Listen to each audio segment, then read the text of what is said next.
Hold up. Wait a minute. This is Carla Renata, aka the Curvy Critic, and I shoot straight from the hip. Yeah, you know I'm always shooting straight from the hip. Let's take a trip around the curve.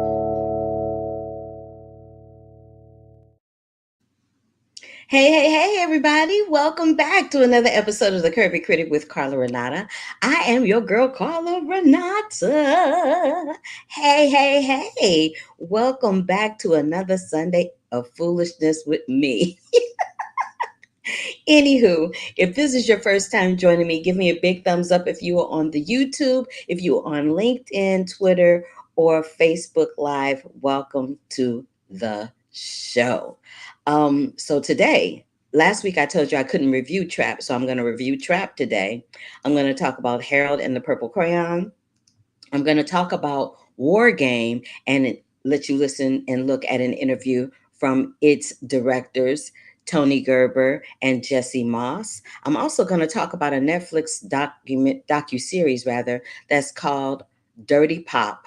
But before I get into that, this is what I did last week. A girlfriend of mine called me up and asked me to go over to Hollywood with her for an influencer type thing, and it was for a wine called Miraval, which you see right there. And um, it's co-owned by Brad Pitt. The company is this young lady is her name is Courtney, and she is her food and her food offerings are featured on The Bear on FX. So her and I had a little glass of rosé together and grabbed a little picture. And then I ran into my old friend Bob Castro from Fox 11 LA. We used to do the Bobby DeCastro. We used to do the noon news together. There is the more noon news, so we get it in when we can. And this is a nice close up bottle of Miraval. It is curated in Provence, France. And I figured since it's the Olympics and they're in Paris, that there would be no other way here stateside to celebrate the Olympics than with a nice, fresh sparkling glass of rosé. It's not sparkling, it's flat. And not to be confused with the Miraval Spa in Arizona. Let me make that clear. All right. So that's what I did last week. And now I'm going to get into these interviews. I'm going to get into these reviews and whatnot. So Harold and the Purple Crayon debuted this week. It is a Sony Pictures film. And in that photograph right there, you see Zach Levi, Lil Rel Howery, and Benjamin Botani, who play the leads in the movie. So Harold and the Purple Crayon is based on a beloved children's book that was written by Crockett Johnson, and it was adapted for the screen by David Guion and Michael Handeman. What I'll say about this is that I was in, I was in the theater with a bunch of other critics, and they were very stoic and weren't having it. And this is what I always say when it comes to children's adaptations on screen. The movie's not made for adults, it's made for kids. So tap into your 11, 12, 13-year-old side and figure out if this is something as a kid that you would enjoy. I enjoyed it. I giggled and laughed my booty off. It was very colorful, excuse me. It was visually stunning, and it was comically cute along with some life lessons along the way. Like, there was one thing that they said where it says, with a little imagination, you can make your life whatever you want it to be. And another life lesson is life isn't just something that happens to us, is something we create. And at the end of the day, I think that's the biggest life lesson that you can walk away with from Harold and the Purple Crayon.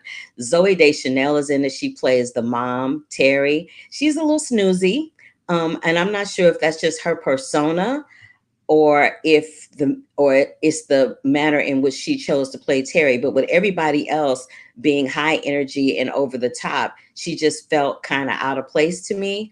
But the one who stole the film for me was Jermaine Clement. He plays this librarian, Gary, who desperately wants to sell his book, which is a fantasy imagination book, but nobody wants to buy it. So he figures if he takes Harold's crayon and creates and draws the way Harold is creating and drawing it, maybe he can sell his book, and then shenanigans ensue, honey. And he's as entertaining as his cohorts, Lil Rel Howery, who plays Moose, and Tanya Reynolds, who plays Porcupine.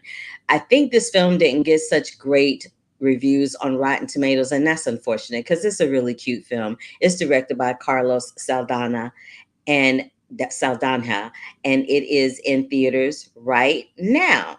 Okay, so that was Harold and the Purple Crayon, and I implore you guys to see that right now. Right now, over on the Netflix, honey. Woo, child, is this movie, is this film about boy bands? So this man in the middle in the bright yellow jacket, his name is Lou Pearlman, and that group that is in the picture with him are the Backstreet Boys. And back in the day, the Backstreet Boys and NSYNC were everything. The documentary is called Dirty Pop. It's streaming on Netflix right now. And when I tell you this docu series rather, so I think it's like 2 or 3 episodes, and it gets into how Lou Pearlman was able to make these boys into superstars among a whole dozen other groups that he used that same formula to do it with. He even had a TV show at one time, I think it was called Making the Band, where he was trying to get together, miscellaneous groups of guys and girls and make them into groups. One of the groups, Britney Spears, was in it, and she left the group to become a solo, and we see how that turned out for her. At any rate, Dirty Pop is really interesting because back in the day, I've said this numerous times on this documentary, this podcast, about how there was a time where music artists did not make their money, and it seems to be a cycle that keeps going. And basically, Lou Pearlman used a Ponzi scheme to create the biggest boy bands in music history, right? So he said that he created this company called Transcontinental. Under Transcontinental was Transcontinental Airlines, Transcontinental Modeling Agency, Transcontinental Management, and maybe about, I don't know, 10 or 11 other companies under that label. But as someone who has worked in the music industry, I worked in the music industry right out of college as a music publicist, and I did national tour publicity for a company that was based out of New Jersey, that was run, it was black owned and operated by a really infamous black woman in the music industry. At any rate, having said all of that, what I have come to discover is that we keep hearing stories, like I said, time and time again, about how funds are mismanaged, how these groups are seeing $10,000 when the people, their handlers, are making millions, even billions of dollars in some instances. We saw it happen with Ruth Brown, and she was able to recoup her money through the Rhythm and Blues Foundation. We've heard TLC talk about how they had money stolen from them. We heard stories about En Vogue recently, about how money was stolen from them. And it goes even further back to Fats Waller, when he sold the rights to his music. But even before he sold the rights to his music, he wasn't making any money. And he had a whole a musical review created from his music that was on Broadway. Who got that money? Nobody that was related to him, I guarantee you. So there's that. Transcontinental Airlines claimed to have claimed to have an airline. There were Lou Pearlman claimed to be renting airplanes out and using the money that he was getting from leasing these airplanes to fund the money for the groups. All of it, just pure, straight up lies. At one point, he was accused of being a pedophile and referred to himself as a six back street and made sure he was paid like a six back street. And I had no idea that when NSYNC came out with that song No Strings, it was kind of like a backhanded slap in the face to Lou Pearlman, because they broke away, them and the Backstreet Boys broke away from their contract with Transcontinental and Lou Pearlman, and they ended up allegedly paying him $64 million just to get out of their contract. They probably made that and then some, and then had to pay to get out of that contract. That don't make no sense.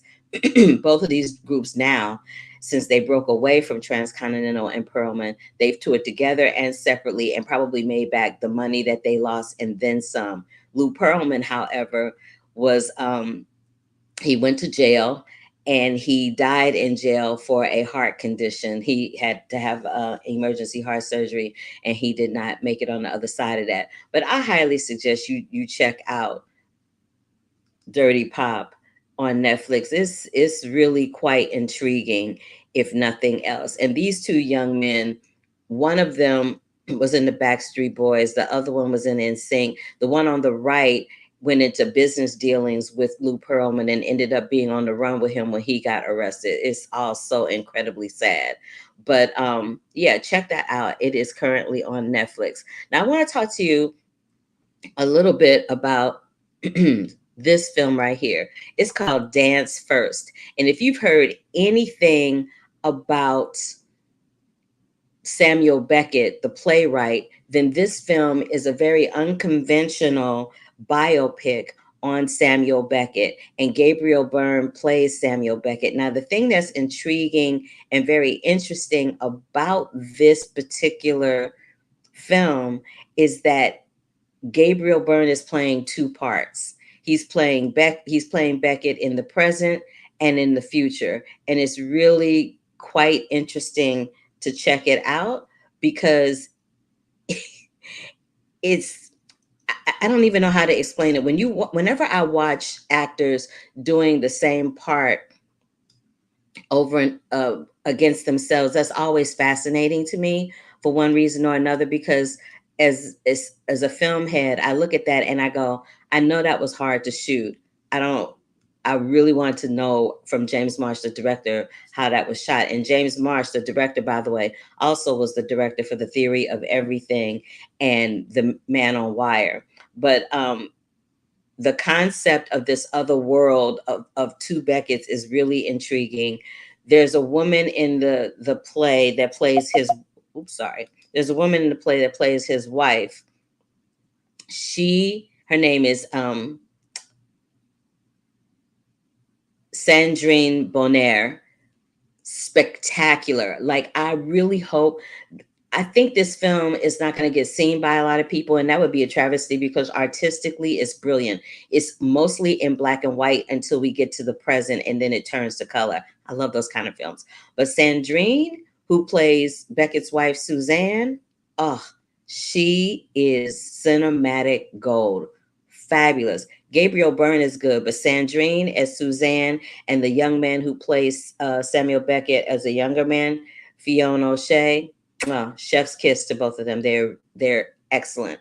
I'm not going to drone on and talk about the film because I do have an interview with James Marsh. So I'll just let James Marsh tell you more about the film. So take a look and a listen to this interview I did with the director of Dance First, James Marsh. I enjoyed this film so much. It was like being in an artistic candy store of imagination for me. Well, thank you. It's a nice way of putting it. I really, really loved it.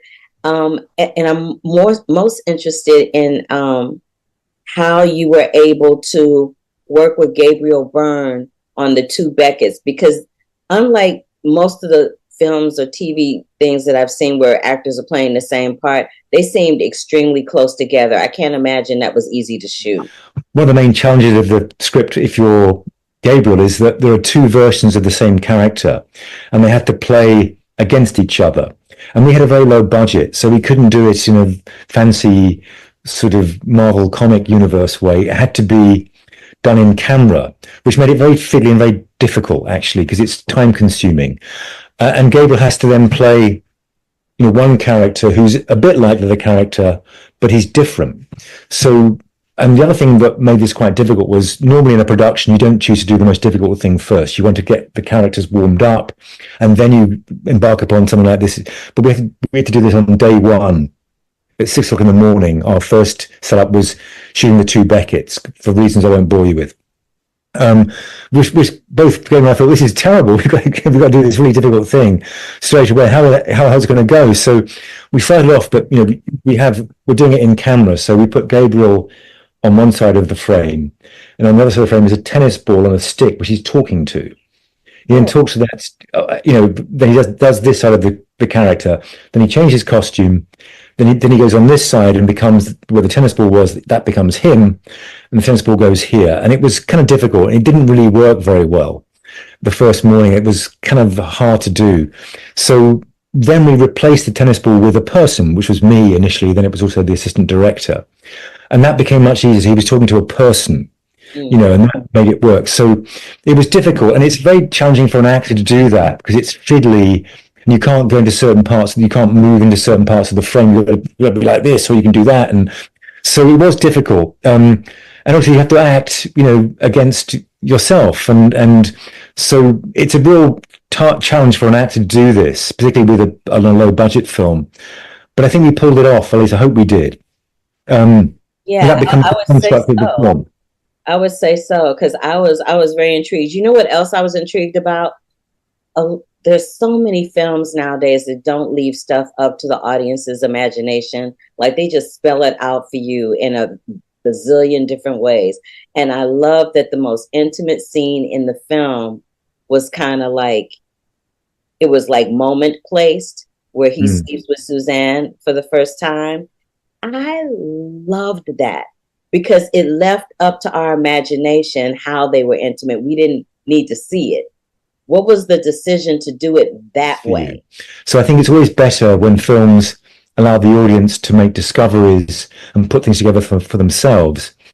And so we've done that quite a bit in this film, as you gathered. And I think it's sort of the way I like to watch films is when the film gives you some respect for your intelligence, that you can do this because you're not, you're there to see a film, you're there to engage with the film and interact with it a bit as well. So I'm glad that worked for you, because it was something that totally worked for me. And I remember you doing something similar to this when you did The Theory of Everything. That's like a signature thing for you, I think, with your filmmaking. And I love that, because it makes me go, oh, it leaves it up to my imagination to figure out how things went down, and I can respect that, and I love it very much.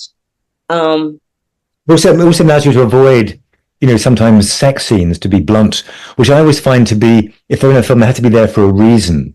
They have to tell you something more than just, well, they've had, that kind of intimacy. Exactly. And so, I'm always very kind of wary of them, because they're always awkward to do, and they have to have a point to them. Something has to progress in them, not just the progress for all that, because you can imply it. And the old-fashioned way of doing it wasn't so terrible, No. Well, into the bedroom, close the door. Not that I'm being a prude about it, but it just feels like that's something that you can do. Everyone knows, well, they're going to come together. So do we need to show everything about that? Exactly. We don't need to see everything. We don't need to see every iota of a movie. It doesn't have any progression in the narrative or the themes, and you don't actually. It's like you don't see people having their dinner or going to the toilet. It's like these things happen every day, and love you, James. That's hilarious. If you're lucky, or not. So you have to show those things that are given in a relationship or in a life, daily or weekly, whatever your style is in that regard. I feel like I'm getting more and more kind of compromised here, but so I'm glad that works for you, and I think it does work for audiences generally as well. Yeah, it really, really did.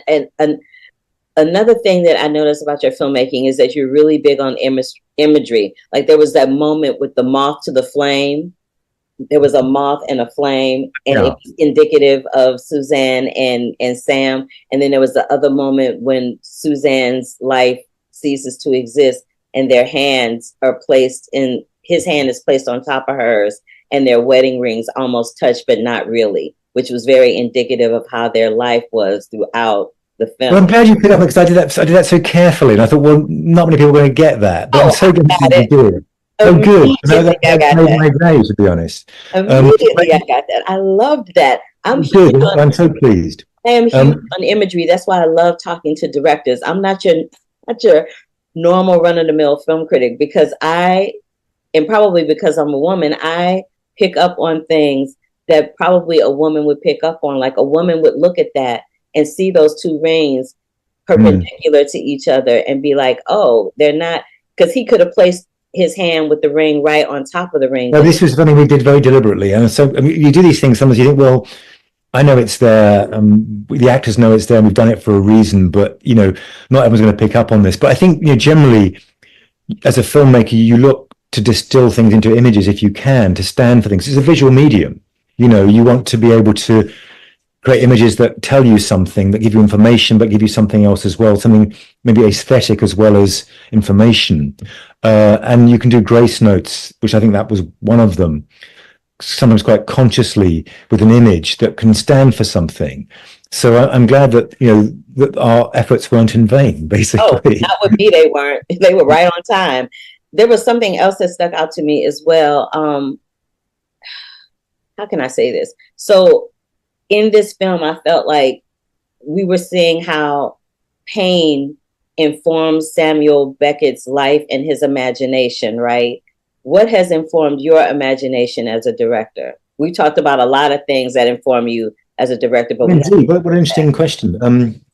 Well, I mean, I think it's, obviously there's other films, they really inform you too. Particularly when you're younger and you see things that really have a big impression. When you're young, as a not even a filmmaker, when things have a big impression on you, you kind of internalize the impact of certain things. So obviously, movies for all directors or all filmmakers are a huge reference point for their imagination, what people have done before, how they've done it. I mean, the world around you is another great place that every day you can be, revitalized by just keeping your eyes and ears open. Listening to things is also often what I do, just to pick up on things. And also I love photography and photographs. I find them very enriching. In fact, this film was very much influenced by a photographer called Brashai, and it's spelled Brassai, who shot very beautiful black and white photographs of Paris in the 1930s and 1940s. And some of the scenes in the film are directly inspired by his work. So these things inspire you too. And I think in sort of emotional terms, I think your own life does. You do, you go through stuff in life, and you kind of, you get scars, as Beckett has scars too, and those things, your own relationship, Fear of Everything, it was a film I made about 10 years ago. Definitely you draw upon your own emotional sort of complications with people and your own relationships to understand that relationship and to guide the actors a bit. So I think you look within and you look without, basically, on a daily basis. I love that. Thank you so much for breaking that down for me, because I'm a fan of your work, I really wanted to know, how you tick a little bit. But that is my time, James Marsh. Thank you. What a nice conversation. Thank you so much for your, perception on the film, and very nice to talk to you too. You have these sort of treadmill sort of interviews, and sometimes you're kind of, enjoying them, and sometimes you're just getting through them. But this was one I've enjoyed, so thank you very much. I appreciate that, and ditto. I enjoyed this one as well. Thank you so very much. Thank you. I love talking to James Marsh, and like I said, I am a fan of his work, and I was really interested to speak to him. Let's see what Brandon has for me today before we move forward. He says, we're officially 1 month away from Transformer One and Wild Robot, and I can't wait for both of them either, Brandon.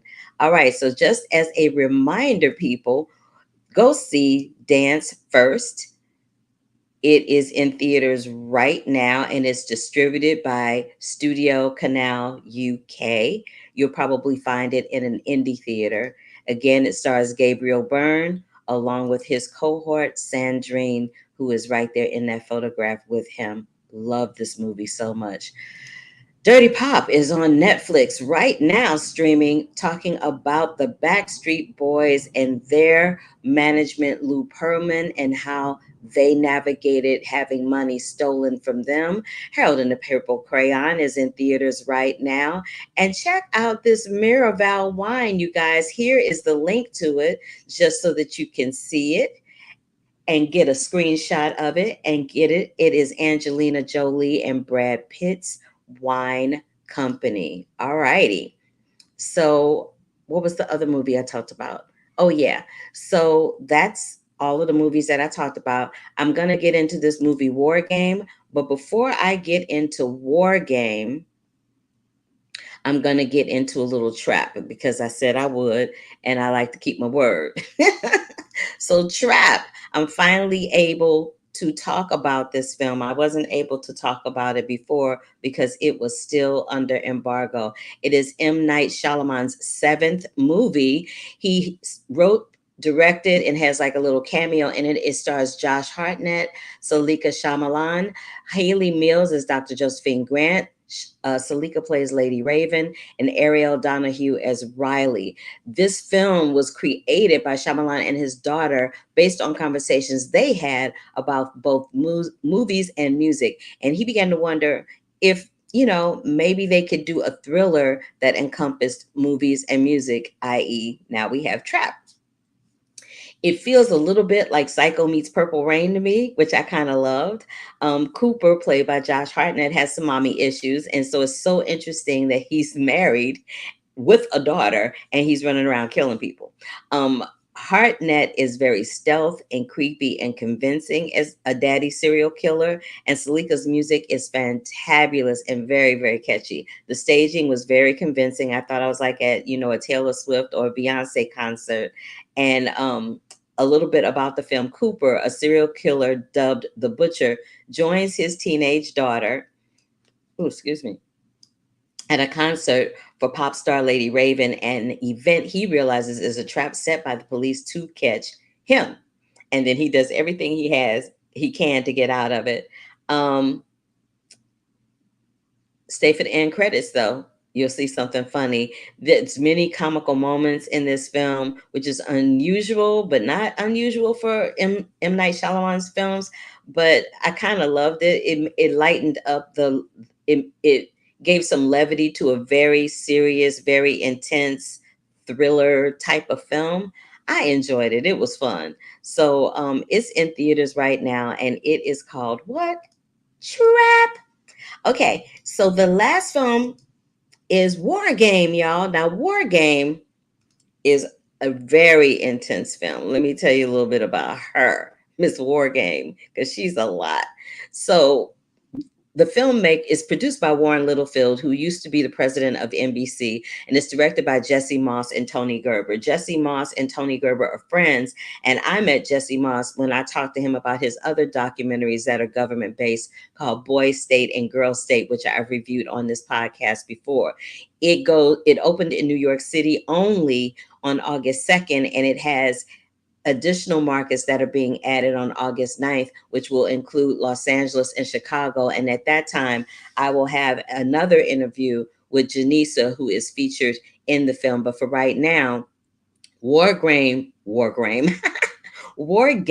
sweeps audiences into an elaborate future set simulation that dramatically escalates the threat posed by the January 6th 2021 insurrection. The film follows a bipartisan group of U.S. defense, intelligence, and elected policymakers spanning 5 presidential administrations as they participate in an unscripted role play exercise. Portraying a fictional president of the United States and his advisors, they confront a political coup backed by rogue members of the U.S. military in wake of a contested 2024 presidential election.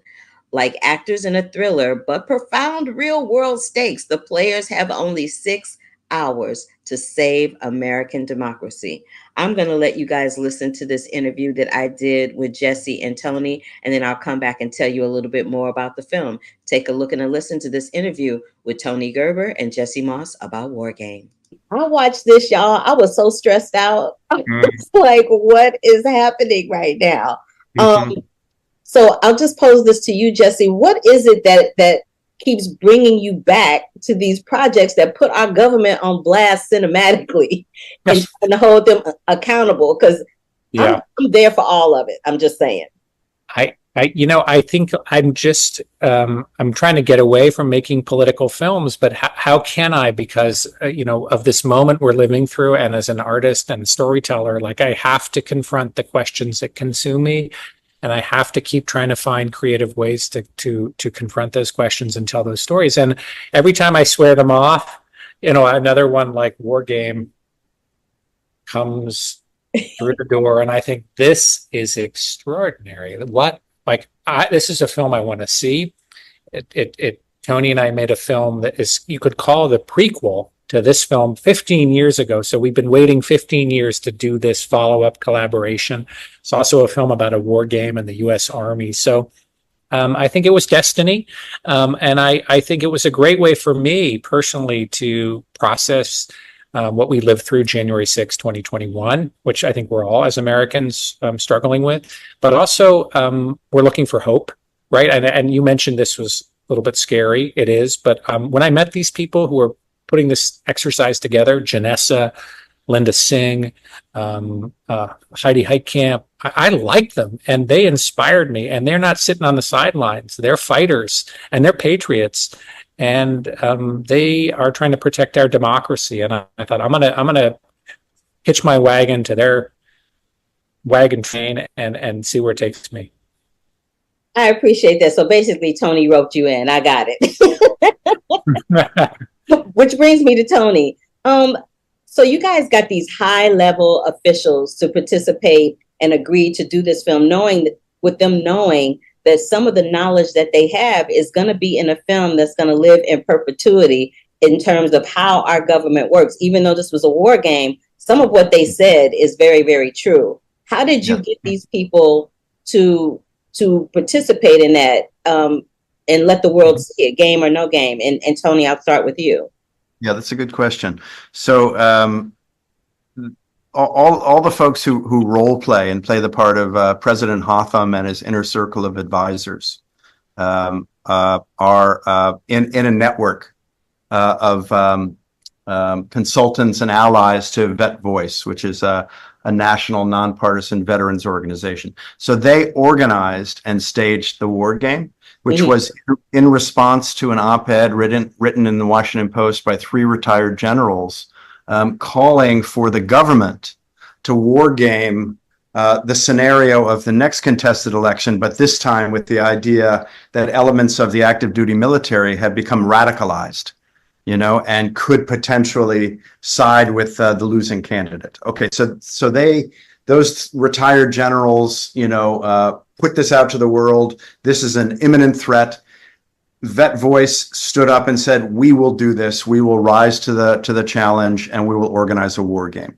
So they were the ones who secured access and participation from all these fantastic real world folks with real world experience. We gained access to document this war game, right? And then what we brought to it was all of our cinematic chops to make something that could have been, like watching the paint dry, a sort of inside baseball government beltway exercise.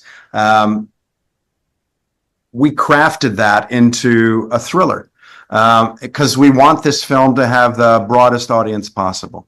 And I don't want folks to think of it as,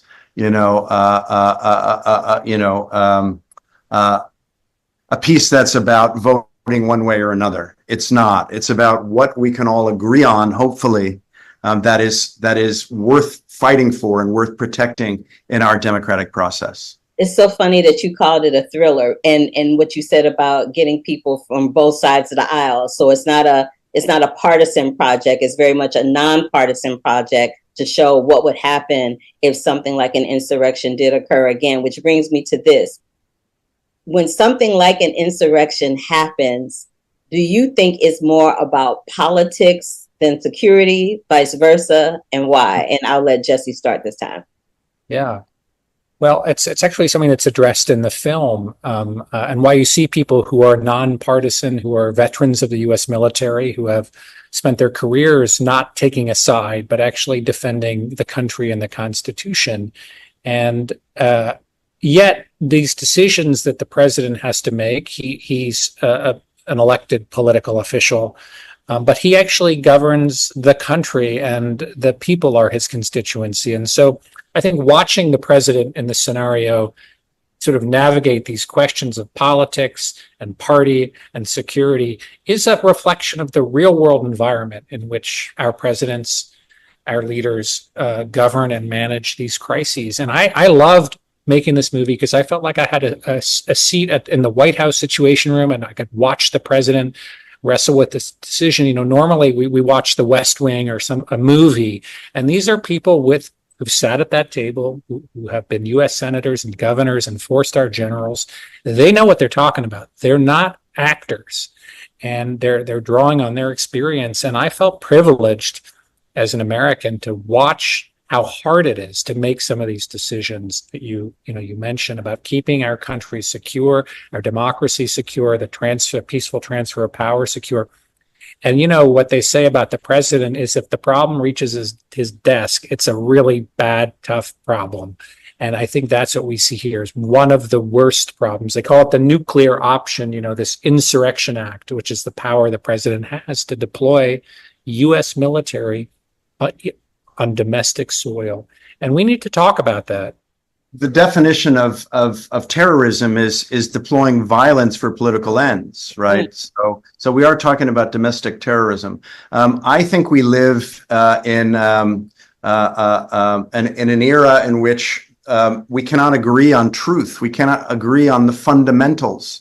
It's as if half of our country is saying the earth is flat, and the other saying no, it's round, and we just can't agree. And that's incredibly terrifying and incredibly dangerous. And the fact that there are leaders who stoke and thrive on this disinformation space is really dangerous and insidious. But I think another component of it is caste and race. I mean, those are the sort of underlying conditions that lead to, the MAGA movement, let's just say, to a large swath of Americans feeling like they're being deprived, they're being lied to, they're being cheated, right? It's also, it's from the Southern playbook that Nixon deployed. I mean, it's an old playbook. It's a way of dividing and conquering. Over, because I'm sure a lot of what went down and a lot of what you heard, you didn't know going into it. But what was the one thing that when you walked away from it, you were glad that you found out and made you a little more educated and a little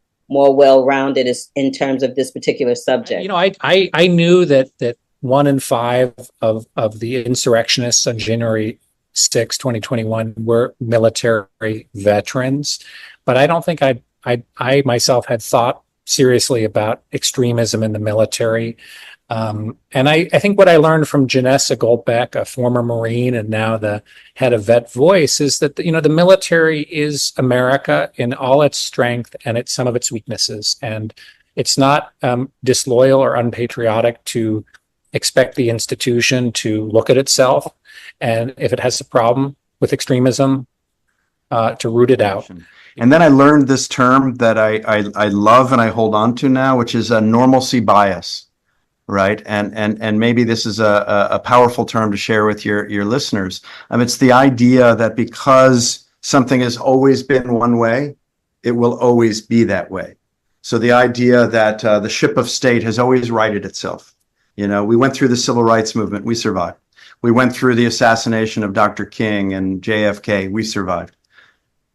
The assumption that we will go through bumpy patches and survive, we may lose this thing that we call democracy. And I do believe that it hangs in the balance. Well, there's nothing I can say after that. My goodness.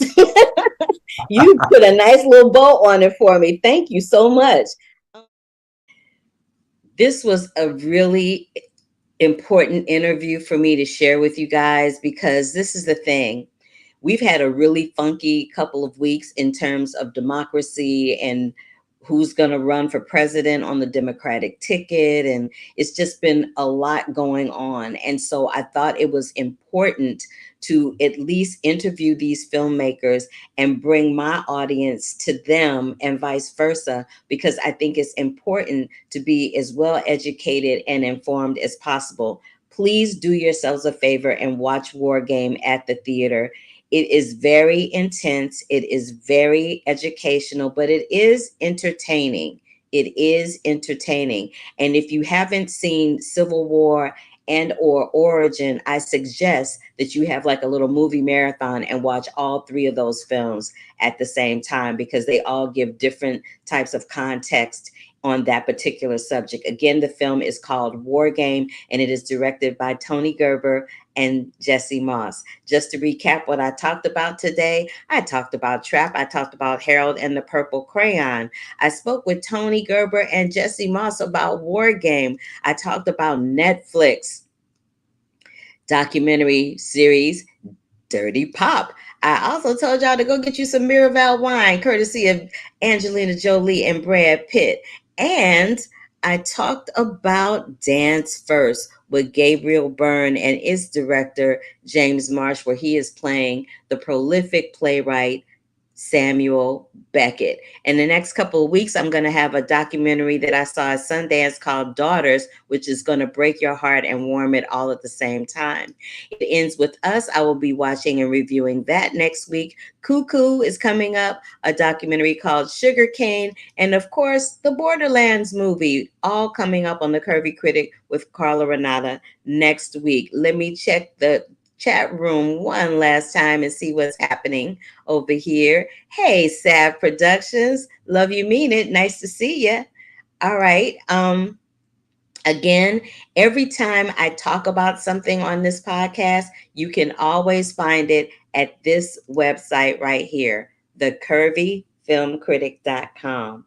Thecurvyfilmcritic.com. You can also go over to YouTube and find my interviews in the full entirety at that link right there. And again, one more time for this wine, honey, Miraval.com, not the spa, because that's Miraval Resorts. This is Miraval.com. So if you want a nice smooth glass of rosé, go to Miraval.com. All right, I think that's going to do it for me for this edition. And again, when I come back next week, I will be at D23. So I'll give you some news about D23. And again, we'll be talking about Daughters, It Ends With Us, Cuckoo, Sugarcane, and Borderlands. All right, babies. So thank you so much for joining me. Again, if this is your first time joining me, give me a big thumbs up to let me know you were here. Click that bell for notifications if you are on the YouTube, and subscribe to the channel if you're watching this LinkedIn, Facebook, Twitter. Thank you so much for toying. Thank you so much for joining us, sister. I appreciate you. And I am so happy that you took time out of your day, whether it's in real time or not, to check out what I have to say. All right. So until the next time, love, peace, and hair grease, and deuces, baby.